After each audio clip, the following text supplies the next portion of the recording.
여러분 추석 오후입니다. 오늘 추석인데 맛있는 거 많이 드셨습니까?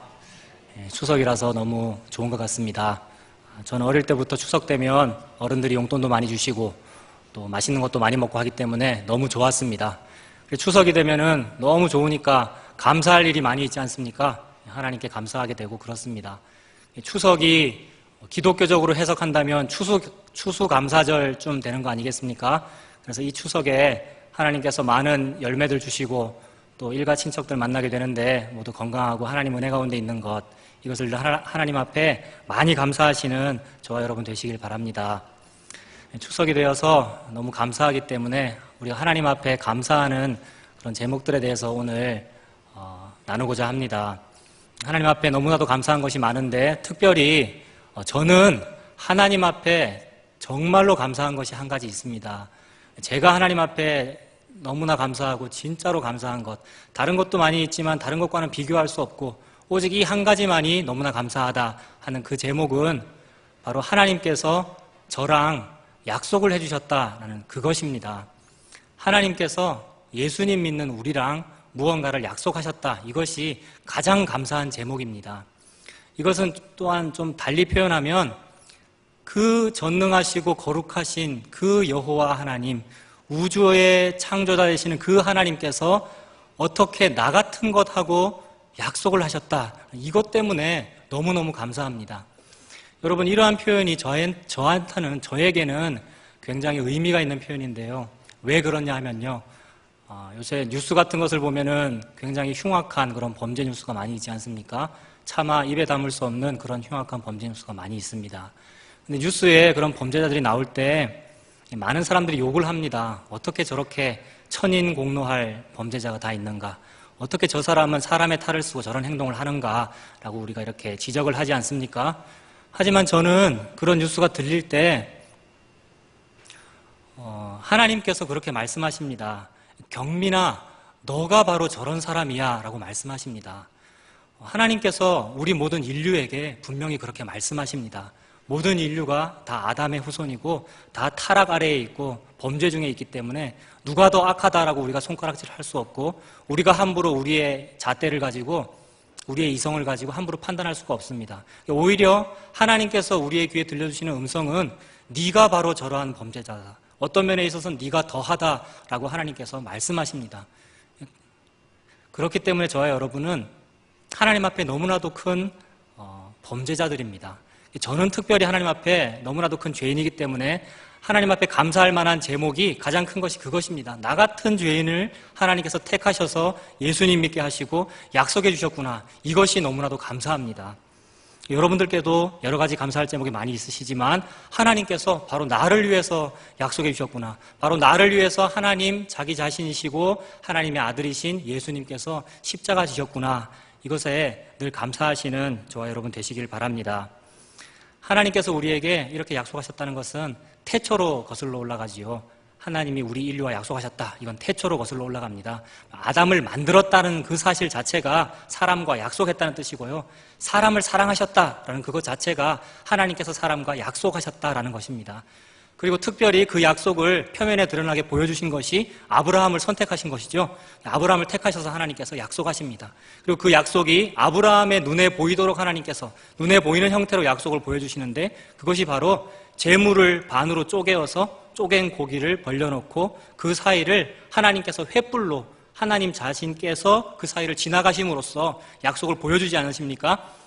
전능하신 하나님이 사람과 상대하지 않으셔도 되는 하나님께서 사람을 너무나도 죄악되는 사람을 상대하셔서 계약의 당사자로 삼으시고 약속을 맺어버리신 겁니다.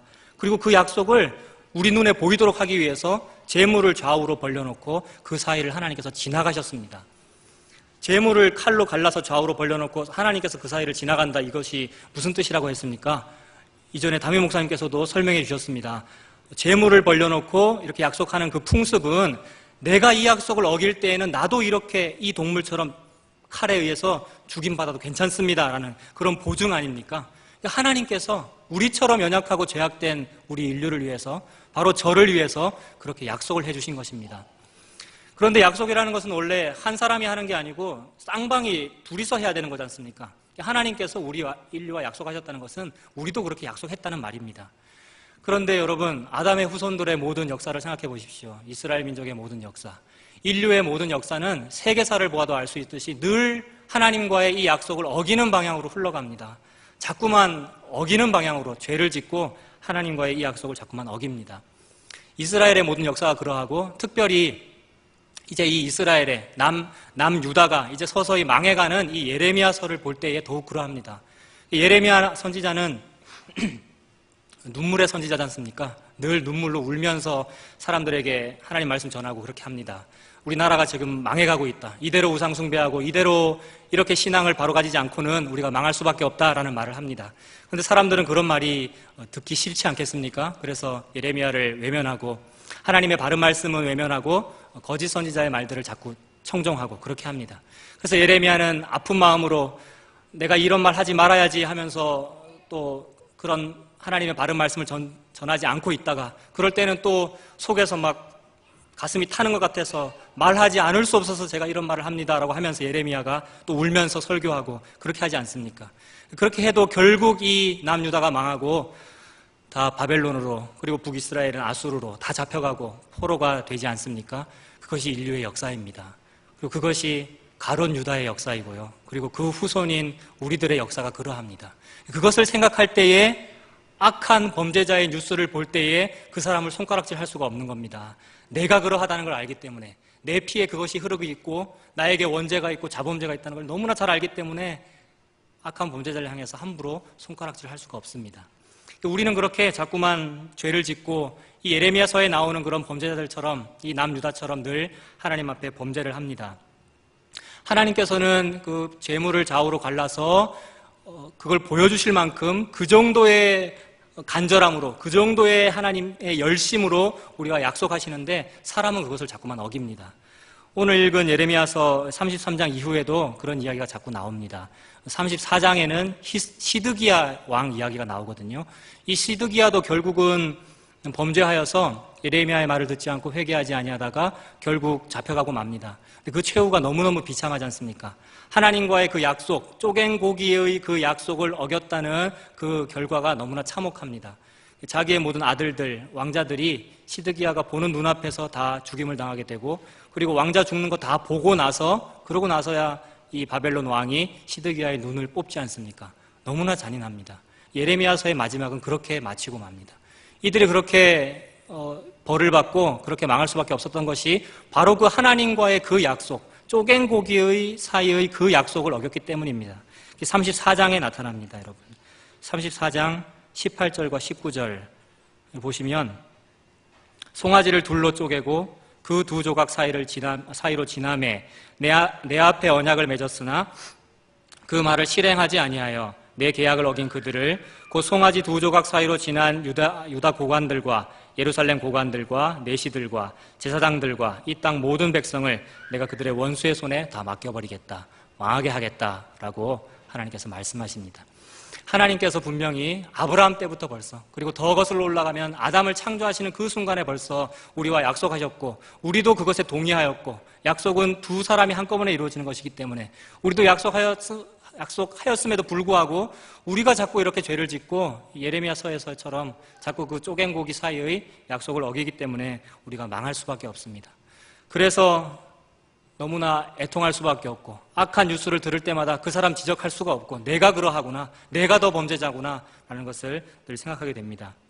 그러나 하나님 앞에 감사할 수 있는 것이 무엇입니까? 그만큼 내가 낫고, 그만큼 그런 포악한 범죄자보다도 더 죄악된데도 불구하고 여전히 하나님께서 나와 이 그 쪼갠 고기 사이에 약속을 하고 계시고, 나는 계속해서 어기고 앞으로도 어길 가능성이 매우 큰데도 불구하고 하나님께서는 한 번도 어기지 아니하시고 그 약속을 계속 지키고 계신다는 사실, 이것이 가장 감사합니다. 추석 때 여러 가지 감사할 제목이 많이 있고 열매도 많고 너무 좋은 일이 많지만, 정말로 좋은 일은 바로 그것입니다, 여러분. 예수 믿는 사람이 예수 믿고 있음에도 불구하고 과거의 죄인이었고 현재도 죄인이고 앞으로도 계속 죄인일 텐데, 그럼에도 불구하고 예수 믿는 사람은 하나님께서 그 사람을 잡아버리셔서, 선택해버리셔서 그 횃불로 지나가신 그 약속을 계속 그분께서 지키고 계신다는 사실입니다. 그것 때문에 너무 감사합니다, 여러분. 그것 때문에 늘 감사하시고 그것 때문에 늘 믿음에 확신 가지시고 그러시는 저와 여러분 되시기를 바랍니다. 하나님께서 저와 여러분과 같은 이러한 죄인들과 그 약속을 하신 것은 너무나도 하나님께서 이 약속을 지키겠다라는 것을 강조하고 계시는 것입니다. 하나님께서 그렇게 내 몸이 둘로 쪼개져도 나는 이 약속을 지키겠다라고 하시면서 하셨던 그 약속, 그것이 오늘 읽은 말씀에 두 가지로 표현됩니다, 여러분. 두 가지로 표현되는데 사실은 이것은 한 가지입니다. 그 두 가지로 표현하신 것이 무엇입니까? 21절에 보시면 다윗과 한 약속, 그리고 레위인 제사장에 대한 약속, 이렇게 두 가지로 표현하십니다. 그 말씀을 하시면서 20절에 이렇게 말씀하시죠. 낮에 대한 약속이나 밤에 대한 약속, 즉 자연의 현상들 도저히 어길 수 없고 24시간이 딱 정해져 있는 이런 자연의 흐름을 네가 어길 수 있다면 내가 너하고 한 약속도 아마 어겨질 거다, 이런 말씀 아닙니까? 그러니까 하나님께서 반드시 이 약속을 이루겠다는 뜻 아닙니까? 다윗과 한 약속, 그 다음에 레위인 제사장과 한 약속, 그거 반드시 이루겠다는 것입니다. 어떻게 해도 이걸 반드시 이루겠다는 것입니까? 저와 여러분이 극악무도해도 이걸 이루겠다는 뜻입니다. 그러니까 이게 은혜고 감사함입니다. 다윗과 한 약속, 레위인 제사장과 한 약속 무엇입니까? 다윗 집안에 아들이 끊어지지 않고 계속해서 태어나리라, 이거지 않습니까? 이것도 그 약속 자체가 은혜입니다, 여러분. 왜 그러냐 하면 다윗 왕이라고 하는 것은 남유다를 상징하지 않습니까? 유다 지파를 상징하지 않습니까? 그런데 이스라엘 역사를 볼 때 아까도 말씀드렸다시피 계속해서 죄를 짓는 그런 세계사지 않습니까? 그래서 이 남유다, 거룩해 보이는 남유다나 타락한 북이스라엘이나 하나님이 보실 때 똑같습니다. 똑같이 하나님 앞에 죄 짓고 하나님과 한 그 약속 자꾸 어기고 우상 숭배하고 그렇습니다. 그래서 남유다나 북이스라엘이 똑같습니다. 똑같음에도 불구하고, 똑같이 죄인임에도 불구하고 하나님께서 이상하게도 하나님 자기 자신의 주권으로 남유다를 택하셔서 그 남유다의 대표자인 다윗, 너의 아들이 끊어지지 않도록 하겠다라고 약속하신 것입니다. 다윗의 아들이 끊어지지 않겠다, 이건 누구에 대한 여러분 약속입니까? 다윗의 집안에서 계속해서 아들이 태어나서 결국 예수님 태어나겠다는 말씀 아니십니까? 하나님께서 인류와 하신 약속은 이것입니다. 재물을 좌우로 벌려서 횃불로 지나가시면서까지 하셨던 그 약속의 의미는 예수님 태어나게 하겠다라는 그 약속입니다. 인류를 구원하겠다라는 그 약속입니다. 어떠함에도 불구하고 구원한다는 뜻입니까? 북이스라엘이나 너나 똑같음에도 불구하고 너를 구원하겠다라는 뜻입니다. 똑같이 다 타락했음에도 불구하고 그걸 하겠다라고 하나님께서 약속하신 것입니다. 두 번째로 표현된 약속이 뭡니까? 레위인 제사장에 대한 약속이지 않습니까? 이 두 가지로 서로 다른 것처럼 표현되어 있지만 결국 같은 거라고 말씀드렸지 않습니까? 이것도 다윗 왕과의 그 약속, 다윗 집안의 가문에 그 불을 끄지 않겠다라고 하나님께서 약속하셨던 그것과 똑같습니다. 레위인 제사장이 하는 일이 무엇입니까? 속죄의 제사를 담당하는 것이고 하나님 앞에 제사장으로 서는 것 아닙니까? 그런데 이 레위인이 이걸 잘 감당하지 못합니다. 성직자가 성직을 잘 감당하지를 못합니다. 사람이기 때문에 그렇습니다. 다윗의 아담의 후손이고 모두가 다 범죄자이기 때문에 그렇습니다. 그러나 하나님께서 그걸 다 아시는 하나님께서 레위인에게 그 일을 맡기셨고, 그리고 레위인 네가 그걸 잘 못해도 여전히 부족하나 여전히 북이스라엘과 똑같고 남유다가 여전히 타락 중에 있으나 나 하나님이 나의 열심으로 이 일을 이루리라 하는 것을 약속하신 것입니다. 그래서 레위인 제사장의 그 제사장의 직분, 속죄의 그 일, 예수 그리스도의 그 십자가 속죄의 그 일을 하나님 자신이 이루십니다. 그것이 바로 영원히 멜기세덱의 반차를 따라서 영원한 대제사장이 되신 예수님, 바로 그분이지 않습니까? 다윗과 한 약속과 레위인 제사장과 한 약속, 두 가지 서로 다른 약속으로 보이는 이것은 결국 예수님에 대한 약속입니다. 남유다와 북이스라엘이 똑같음에도 불구하고 저와 뉴스에 나오는 흉악 범죄자가 똑같고 어떤 면에서는 제가 더 나쁨에도 불구하고 하나님께서 이유 없이 사람의 공로 없이 그냥 선택하셔서 예수님 믿게 하시고 천국을 주시고자 하시는, 영생을 주시고자 하시는 바로 이 약속입니다. 그래서 저는 이 약속이 너무너무 감사합니다. 다른 그 어떤 것보다도 이것이 너무 감사하고 하나님 앞에 감사할 수 있고 신앙 고백할 수 있는 가장 첫 번째 이유는 바로 이것입니다. 너무나도 악함에도 불구하고 하나님께서 나를 구원하셨다. 그리고 내가 보는 눈 앞에서 재물을 좌우로 가르셔서 그 갈라진 사이를 횃불로 지나가시는 그 하나님을 오늘도 보여주시고 여전히 반복해서 그 약속을 보여주시고 예수님을 통해서 그걸 증명해버리시고 십자가를 져버리시는 그 모습을 저에게 보여주시는 것, 이것이 너무 감사합니다. 여러분 자신을 생각해 보십시오. 여러분 자신의 공로나 자기 자신의 믿음 좋음을 상상하지 마시고 드러내지 마시고 내가 너무나도 악하다, 성경에 기록되어 있는 어떤 범죄자보다도 사실은 내가 더 악하다, 하나님께서 그 말씀을 지금 오늘 나한테 하고 계신다라는 것을 생각하시면서 그럼에도 불구하고 예수님께서 그런 나를 택하셨구나, 나에게 구원을 주셨구나, 이 사실에 늘 감사하시는 그러한 저와 여러분 다 되시기를 바랍니다.